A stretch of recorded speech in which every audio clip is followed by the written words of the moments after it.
We're at the Sheep to Shawl contest at the 99th Pennsylvania Farm Show, and I'm with Ashley Shawl, appropriate name, and she's done this for a number of years. But Ashley, tell me what you're about to do today. We are here today at the Sheep to Shawl competition.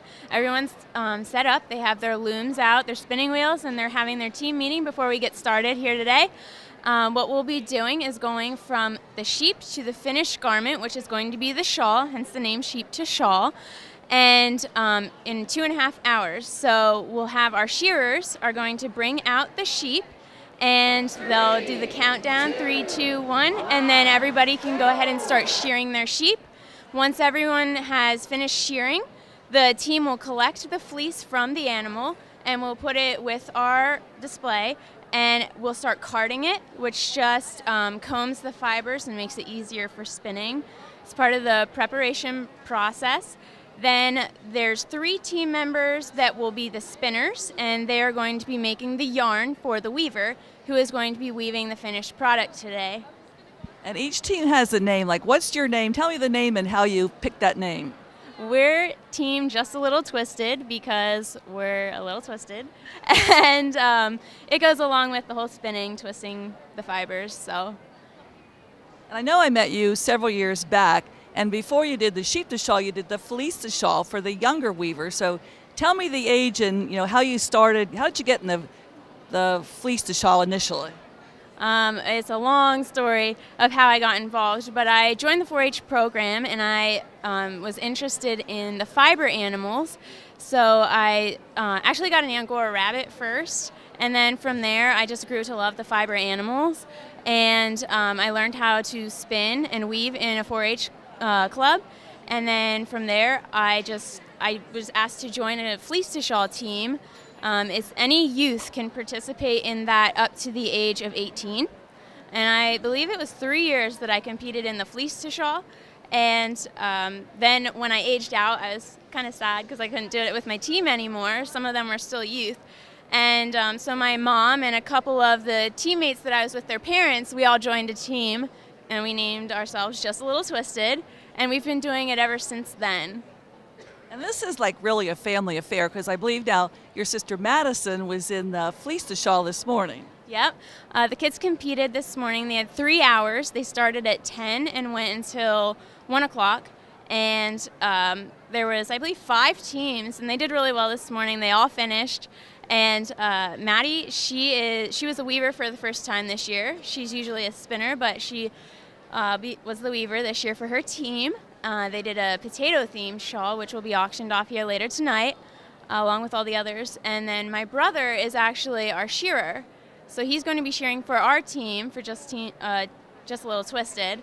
My mom is the spinner for our team, and I am the weaver. So out of 6 people on our team, 3 of them are from our family, and the rest are family friends. Wow. So see, anybody can participate up here at the farm show. I think before your brother did that, I saw him at a Penn State, something with plants one year. What did he do with Penn State? I think it was Penn State. Oh yeah, we do a lot of different things at the farm show. We don't just come for the sheep to shawl. We actually have our own booth this year for our own family business. We volunteer for 4-H every year. He was at the Penn State booth doing a demo for maple syrup production, and he also did urban agriculture, a demonstration on that. And then we have rabbits here in the rabbit barn, the big fluffy Angora rabbits. So it's a big family affair. We're even going to be coming in with our miniature horses later on this week to do a demo on driving with miniature horses. So the farm show for us is like a second Christmas. Wow, I had no idea you had the horses. I'm going to have to check that out for you. But I know I did the bunny hopping on Sunday night, and I saw your sister, and both of you were there. Didn't do too well. I have to practice next year, so maybe I'll come to your house and learn how to jump a bunny between this year and next year. But you also have a business, your family business, so tell me about that. My family has been in the fiber for a while, and we decided to make a business out of it. We've had a specialty yarn shop called Knitter's Dream for 13 years now. It's in Fishing Creek. And we also have a fiber mill now where we process fibers for our own yarn shop, and then we also accept other people's fibers and process it. We make roving and yarn and batting and things like that for other people too. Now, I know, Ashley, you went to college. Did you graduate yet, or where are you in college? I graduated in May from Delaware Valley in agribusiness. And you're going to use that agribusiness in your business, correct?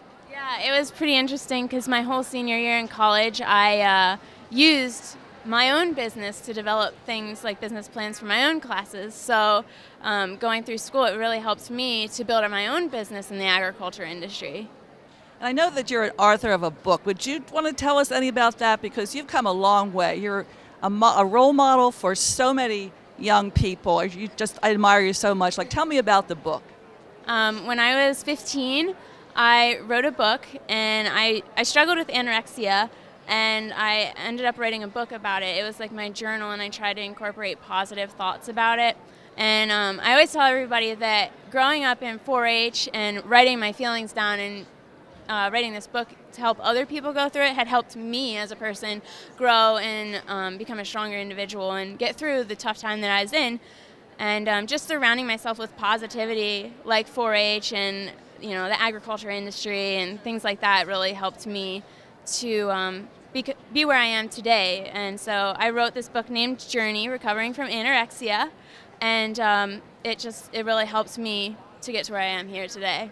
I know that you've talked about being in 4-H. Like, let's just talk about what you do in 4-H and what other kids can do. And actually, anyone can join 4-H. Is that correct? Yeah, it doesn't matter. You don't have to be from a farm to be a part of 4-H. My family, we didn't have a farm when we started in 4-H. We were just a family of 5 looking to do something new. So my mom enrolled us. We went to our first meeting, and my brother and I had no interest in going to the first 4-H meeting.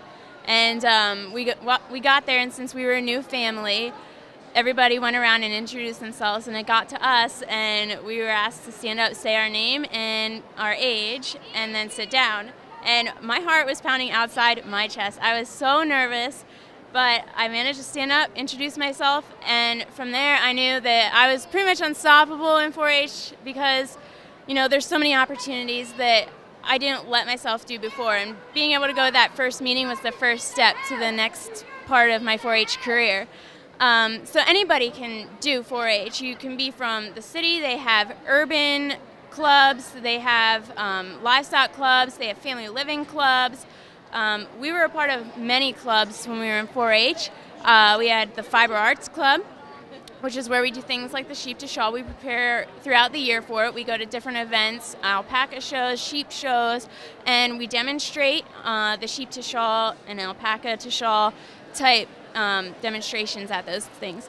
We also have the Family Living Club and 4-H Opportunities, which is woodworking, sewing. So they had the talent show here at the farm show. They had the Fashions with a Flair contest. If you go over in the main hall, you can see all the Family Living 4-H Opportunity projects the kids do, wildlife.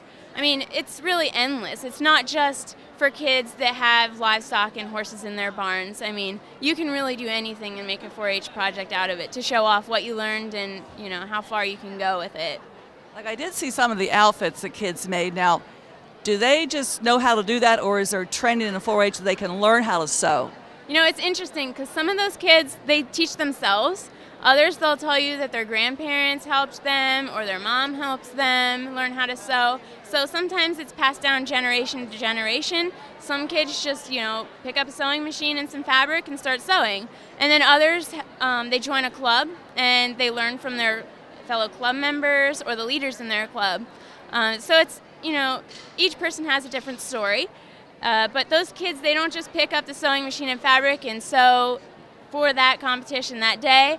They've been working throughout the year, all year, and they go to their county fairs and their 4-H roundups, and then they can exhibit here at the fair. They also have a fashion review throughout the year, which is where kids can enter their projects. They can do woven projects, knitted projects, sewn projects, and actually my sister Maddie went to the PA Make It With Wool contest, where she showed an outfit that she had woven shorts and hand knit a sweater from her own sheep, dyed the outfit, and she went to the PA Make It With Wool contest first time and she placed first, and she's going out in about 2 weeks to Reno, Nevada for the national competition. Wow, so this entails a lot of travel if you can go up the lines and learn what you're doing and compete. That's wonderful. So I wish you a lot of luck on that. I know also you've held several titles through the years. Could you remember all what they were? In 2010, I was the Gratz Fair Queen. So I was representing that fair, and I went on and competed at the PA State Fair Queen competition where I placed in the top 5. And I was also the 2013 Pennsylvania Lamb and Wool Queen. So that was the state commodity, so I represented the state of Pennsylvania with the wool and lamb and that whole market. So those are the 2. Well, they're great titles, and I know I don't want to keep you too long here about ready to get started, but we wish you so much luck today. We'll be here rooting you on, and we'll watch you. Thank you. Thank you.